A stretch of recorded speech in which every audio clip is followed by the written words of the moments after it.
Saya Raditya Loan, saya dipercayakan 4 orang anak, dan saya memiliki kegiatan sebagai pendeta, sebagai social entrepreneur, dan juga sebagai content creator. Saya tidak memulai hidup ini dengan baik.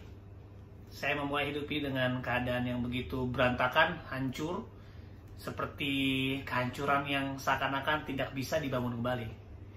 Saya memulai kehidupan yang sangat jauh daripada apa yang pernah saya bayangkan kalau saya bisa alami hari ini. Tapi saya mau bilang bahwa hidup ini bisa berubah. Kalau kita mau berubah, kalau kita ada kemauan, kalau kita bisa mengubah perspektif tentang diri kita bisa mengubah perspektif tentang dunia ini, tentang hidup ini, maka perubahan selalu bisa kita capai. Sejujurnya hidup hari ini gak pernah bisa saya bayangkan. Bukan karena tidak terbayang, tapi tidak sanggup saya bayangkan.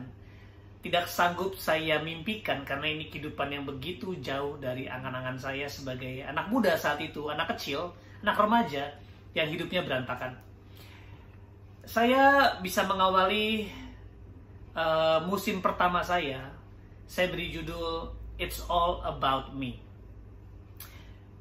Saya lahir dari keluarga baik-baik. Papa mama saya orang tua yang sangat baik, yang cukup perhatian kepada anak-anaknya. Saya 3 bersaudara, saya anak tengah. Kami diberikan apa yang kami mau. Bisa dibilang dimanja mungkin, tetapi mereka juga cukup mengajarkan kami nilai-nilai yang baik dalam hidup. Lalu beranjak lebih besar lagi di usia SMP, di situ saya mulai mengenal yang namanya narkoba, saya mulai mengenal yang namanya kehidupan berpacaran dengan gaya anak muda yang sangat berpusat kepada nafsu, ya, yang memikirkan dirinya sendiri, yang berpusat sama dirinya sendiri. Sama seperti judul di musim 1 ini yang namanya It's All About Me. Nah, karena saya berpusat sama diri saya sendiri, jadi saya nggak pernah puas. Nggak peduli orang tua baik atau enggak, kalau kita nggak pernah puas sama hidup kita nggak mencari arti kehidupan ini, kita nggak mencari tujuan hidup ini, maka kita akan mudah sekali terhilang. Kita akan mudah sekali ikut arus kepada dunia ini. Dunia ke kiri, kita ke kiri. Dunia ke kanan, kita ke kanan. Pergaulan mengatakan ini keren, kita ikut. Pergaulan mengatakan ini jelek, kita nggak ikut. Dan biasanya di dunia yang benar itu nggak populer. Tetapi yang keren, yang hebat, itu semua yang merusak diri, ataupun merusak lingkungan, ataupun merusak sesama. Akhirnya saya masuk ke dalam dunia narkoba, seks bebas, pacaran yang gak sehat, dan akhirnya semakin jatuh dan semakin jatuh. Di situ saya di SMP pun kena kasus di sekolah, ya, sampai saya harus diskors, dan nggak berhenti sampai di situ. Saya masuk SMA, ya makin bandel lagi. Di situ saya mempelajari jenis narkoba yang lebih banyak lagi, dan saya mulai terjerumus lebih dalam. Saya sampai di drop out dari sekolah karena saya ketangkap pakai narkoba.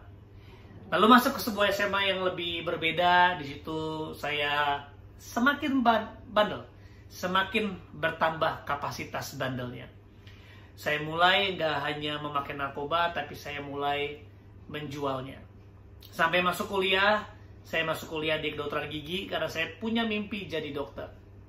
Saya rindu banget bisa jadi dokter karena ini juga salah satu kerinduan saya punya opung. Saya berusaha meraihnya, tapi seperti yang saya bilang, because it's all about me, jadi saya berusaha untuk menggunakan segala cara untuk kepuasan saya. And you know what? Saya nggak pernah puas. Nggak pernah bisa puas. Akhirnya dengan pacaran, dengan seks bebas, dengan narkoba, dengan uang, ya karena dengan saya menjual narkoba, saya jadi punya uang, saya punya komunitas, saya punya teman, saya punya pengaruh, saya dipandang, ya saya disegani. Saya juga seorang musisi, saya sebagai DJ waktu itu, dan banyak hal yang sepertinya baik, bagus, keren, cool. Tapi nggak bisa dipungkiri, di dalam hati saya itu nggak ada yang bisa diisi. Nggak ada yang namanya contentment, nggak ada yang namanya rasa cukup, nggak ada yang namanya kepuasan diri. Ada puas, tapi puasnya sementara. Seperti kayak puas punya uang, punya teman banyak, diakui, disenangi, tapi sejujurnya saya sendiri nggak suka sama diri saya. Saya nggak suka dengan saya menjadi seseorang yang seperti ini. Sampai akhirnya saya terkena kasus narkoba, saya ditangkap polisi bersama dengan pacar saya hari itu yang sekarang jadi istri saya. Dan gak berapa lama juga pacar saya hamil dan akhirnya kami memutuskan untuk menikah. Teman-teman bisa bayangin, seorang pemakai narkoba menikah dengan bandar narkoba, lalu mereka juga tidak selesai kuliahnya, mereka harus di drop out. Saya dari kuliah kedokteran gigi, pacar saya yang akhirnya jadi istri saya dari Fakultas Hukum. Lalu dia hamil, saya menikah di usia 21 tahun akhir dan istri saya 19 tahun. Kira-kira can we survive? Bisakah kita jadi keluarga yang bahagia? Bisakah kita berubah? Jujur pada saat itu saya nggak memiliki ekspektasi bahwa nggak mungkin keluarga saya bahagia, nggak mungkin saya bisa berhasil. Saya tidak punya gelar, saya tidak punya pengalaman yang baik untuk menjadi seorang ayah. Saya pun tidak siap menikah. Semua keadaan begitu cepat. Dan ketika hal itu terjadi, sebenarnya ada momen yang mengubahkan hidup saya, yang menjadi titik balik perubahan saya. Tadi saya sudah cerita bahwa di poin pertama hidup saya adalah it's all about me. Semua tentang saya. Akhirnya ketika pacar saya hamil, saya merasa saya sebagai anak tengah selalu bikin onar, selalu bikin kasus, selalu bikin masalah. Jadi saya berpikir dalam pikiran saya hari itu adalah gini, at least dari semua perbuatan saya nggak baik, yang tidak membanggakan orang tua, saya pengen sekali ini saja, saya mengambil keputusan yang benar. Yaitu tidak lari dari tanggung jawab, saya mau bertanggung jawab dan saya mau berubah. Hari itu saya datang ke papa saya dengan memberitahukan bahwa pacar saya hamil. Saya berikan itu yang namanya foto hasil USG anak saya. Lalu ketika saya kasih tahu ke papa saya nggak bisa ngomong apa-apa, dia cuma bilang besok kita ketemu lagi. Akhirnya keesokan harinya kita bertemu dengan papa saya dengan pacar saya hari itu, dan kami berbincang-bincang cukup lama. Tapi di akhir perbincangan, papa saya mengucapkan sebuah kalimat yang membuat saya mendefinisikan ulang apa itu kasih, apa itu cinta. Dan disinilah saya menemukan sebuah arti hidup, sebuah tujuan hidup bagi hidup saya. Hari itu papa saya bilang seperti ini. Dia bilang, Radit, kamu harus tahu hal ini. Kamu pegang kata-kata papa, kalaupun besok kamu bikin dosa lagi, papa tetap mau mati buat kamu. Kalimatnya tidak persis seperti itu. Tetapi kalau saya boleh rangkum, papa saya seakan-akan mengatakan hal seperti itu. Apapun yang kamu buat besok, kejahatan apapun yang kamu lakukan besok, kesalahan apapun yang kamu lakukan di masa depan, tidak mengubah cinta papa sama kamu. Kamu tetap anak papa, and I love you. Nah jujur, penerimaan dan kasih itu yang mengubahkan hati saya hari itu. Tiba-tiba ada sebuah dorongan kuat, ada sebuah gambar diri yang muncul dari hidup saya yang selama ini tersembunyi. Karena saya berusaha untuk memuaskan diri saya, karena I don't know who I am. Saya nggak tahu saya siapa. Jadi saya berusaha untuk pakai narkoba, berteman, punya uang, berkomunitas, bergaul. Karena saya menerjemahkan hidup saya, menerjemahkan gambar diri saya berdasarkan apa yang saya bisa miliki atau apa yang saya lakukan. Tapi ketika papa saya mencintai saya tanpa syarat, ketika papa saya mengasihi saya tanpa sebuah agenda selain untuk mengasihi anaknya, di situ saya mendapatkan terjemahan yang cukup jelas dari cinta yang paling tulus, yang paling murni. Dan disinilah saya baru paham, ternyata inilah cinta Tuhan. Saya percaya sekali dengan keberadaan Tuhan. Dan saya percaya sekali dengan kasih-Nya yang besar, yang murni, yang tulus, yang mengubahkan saya hari itu. Hari itu saya mendapatkan sebuah dorongan, keberanian, rasa cukup, rasa dicintai. Padahal saya lagi mengalami masalah besar. Saya lagi takut, saya lagi terancam, saya lagi merasa gagal, saya merasa hina. Tapi cinta yang sempurna mengubahkan terjemahan hidup saya. Dan situ saya pertama kali mengalami perubahan. Dan dari situ saya ubah poin atau judul hidup saya. Yang tadinya it's all about me, berubah jadi it's not about me.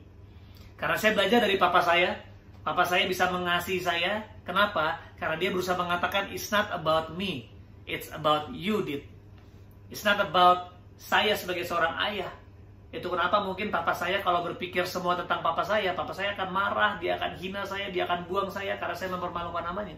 Tapi buat papa saya, it's not about him, tapi semua tentang anak yang dia cintai. Akhirnya saya mendapatkan kekuatan untuk berubah, walaupun saya kehilangan masa depan saya seakan-akan, saya kehilangan mimpi saya sebagai dokter gigi. Saya kehilangan banyak hal, karena hidup saya yang saya sia-siakan. Dan saya harus membangun pernikahan di usia sangat dini. 19 tahun istri saya 22 tahun. Apakah bisa berhasil? Tentu, seharusnya tidak. Tapi saya bersyukur saya diproses, ya, diproses demi proses demi proses, dan saya terus berpusat kepada kehidupan yang bukan tentang saya. Saya mulai belajar mengubah diri saya, karena saya tahu hidup saya ini bukan tentang saya. Hidup saya tentang Tuhan. Hidup saya tentang orang-orang yang Tuhan kasihi. Saya tahu bahwa saya harus membuat hidup saya bermakna bagi kehidupan banyak orang. Saya tahu kalau Tuhan hari ini mencintai saya tanpa syarat. Ayah saya hari ini mencintai saya tanpa syarat. Saya juga harus mencintai orang lain tanpa syarat. Dengan cara apa? Mengubah diri saya supaya bisa menjadi lebih baik dan banyak orang bisa terinspirasi. Ya, singkat cerita, anak pertama, anak kedua, anak ketiga, saudara. Jadi saya merasa bahwa wow, saya dipercayakan banyak anak.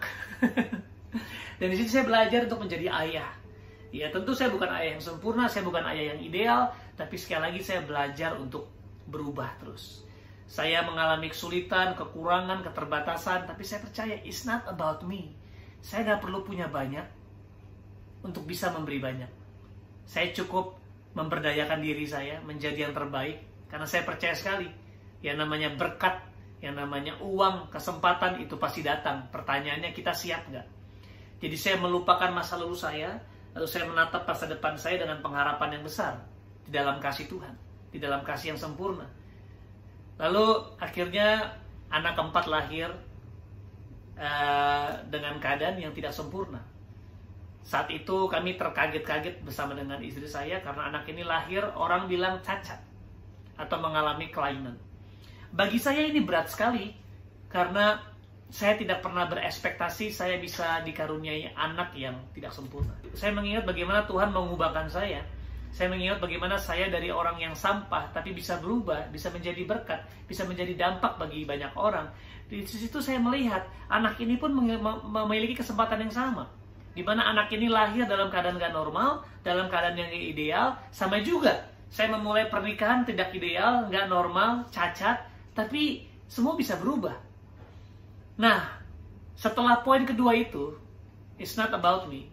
Di poin ketiga, saya mengubah sebuah season dengan judul It's All About God. Semua tentang Tuhan dan rencananya. Dan saya tidak tahu, saya tidak memaksa apa yang saudara percaya, tapi saya percaya hidup ini tidak ada yang kebetulan. Dunia diciptakan serapih dan sestruktur itu tidak mungkin karena sekedar sebuah ketidaksengajaan. Pasti ada sosok pribadi yang mengaturnya. Dan bagi saya percaya itu Tuhan. Akhirnya saya tahu kalau anak ini bisa datang, saya percaya datang dari Tuhan dan Tuhan punya rencana. Akhirnya saya sekali lagi membangun mindset bahwa saya akan lakukan segala cara bersama dengan istri saya untuk menerima anak ini seperti ayah saya menerima saya, seperti Tuhan menerima saya, dan menjadikan anak ini sebuah pemberian yang mulia. Akhirnya kami mulai melakukan setiap proses dengan kesulitan, dengan tangisan, dengan air mata, dengan ketakutan, tapi kami terus berjuang karena kami percaya sama seperti hidup kami dan istri saya juga diubahkan. Sama seperti pernikahan kami yang dipandang sebelah mata tapi bisa berubah. Because anything can change if you want. Anything can change if you make a change in yourself. Dan kita lihat akhirnya anak ini walaupun vonis berbagai macam kelainan, tapi kami melihat keajaiban Tuhan. Banyak sekali hal-hal yang terjadi di luar ekspektasi, bahkan di luar daripada ilmu pengetahuan seorang dokter. Dan dokter pun mengatakan bahwa anak saya yang keempat mengalami banyak keajaiban. Jadi saya percaya ya hari ini anak saya sudah berusia 3 tahun, yang tadinya mungkin banyak penelitian mengatakan bahwa penyakit seperti anak saya, penyakit kelainan seperti anak saya, usianya mungkin bertahan 3-5 bulan. Tapi saya melihat sekarang dia sudah bertumbuh 3 tahun. Ya, saya nggak tahu sampai kapan Tuhan percayakan, tapi saya percaya bahwa kami semua adalah ciptaan Tuhan dan hak Tuhan untuk memberikan nyawa dan mengambil nyawa.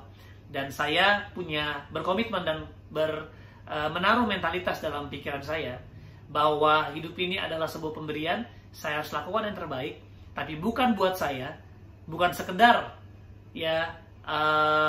bukan tentang saya, tapi ini semua tentang Tuhan, tentang rencana Tuhan untuk membuat dunia ini menjadi tempat yang penuh dengan keajaiban. Saya mau bilang bahwa kamu semua adalah keajaiban. Kamu adalah sebuah mujizat. Apapun yang kamu alami hari ini, suka dan duka, hancur ataupun tidak hancur, dengan semua masa lalu yang buruk, saya percaya kalau kita punya kemampuan, kita punya tanggung jawab, kita terus melatihnya, dan kita tidak melihat yang ke belakang, dan jadikan hidup ini bukan milik kita lagi, tetapi hidup kita milik Tuhan, dan hidup kita buat Tuhan, dan hidup kita harus berdampak bagi banyak orang. Because it's not about you.